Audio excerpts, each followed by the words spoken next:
Les 5 versets bibliques qui peuvent transformer votre relation à l'argent. De nombreuses personnes se demandent comment les principes bibliques peuvent aider à atteindre le succès financier.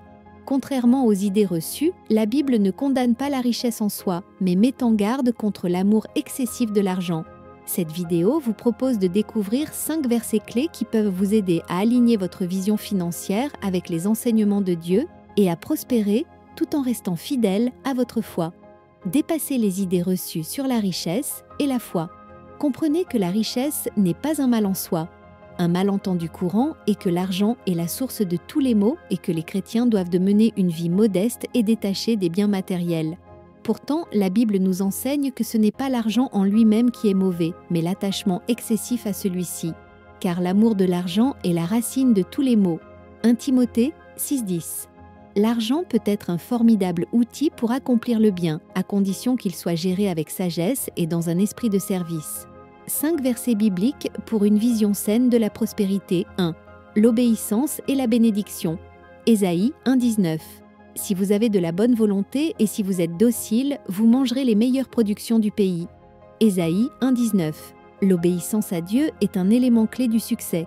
En plaçant notre confiance en lui et en alignant nos décisions avec ses enseignements, nous nous ouvrons aux bénédictions qu'il réserve à ceux qui lui obéissent. 2. Cherchez Dieu en premier.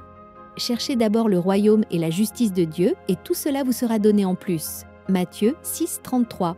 Placer Dieu au centre de sa vie financière permet d'éviter l'anxiété liée à l'argent.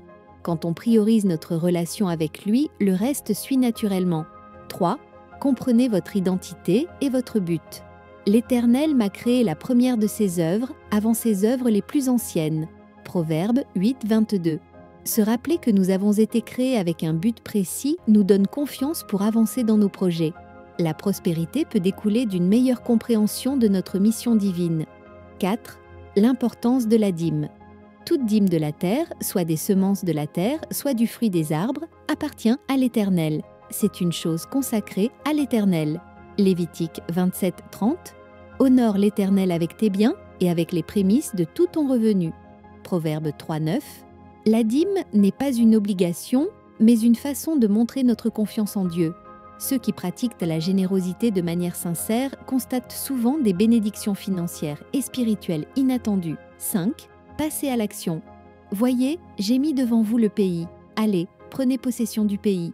Deutéronome 1, 8. Dieu nous donne des opportunités, mais c'est à nous d'agir. La foi ne remplace pas l'effort, elle l'accompagne. Prendre des initiatives, gérer ses finances avec sagesse et oser entreprendre sont des moyens d'embrasser la prospérité voulue par Dieu. S'imprégner quotidiennement de la parole de Dieu renforce la confiance et la sérénité dans la gestion financière. Remplacez la peur et l'anxiété par la méditation sur ces versets. Le pouvoir de la prière, demander à Dieu de guider nos décisions financières à travers la prière est un élément fondamental. Une gestion alignée avec la volonté divine ouvre la porte à des bénédictions durables.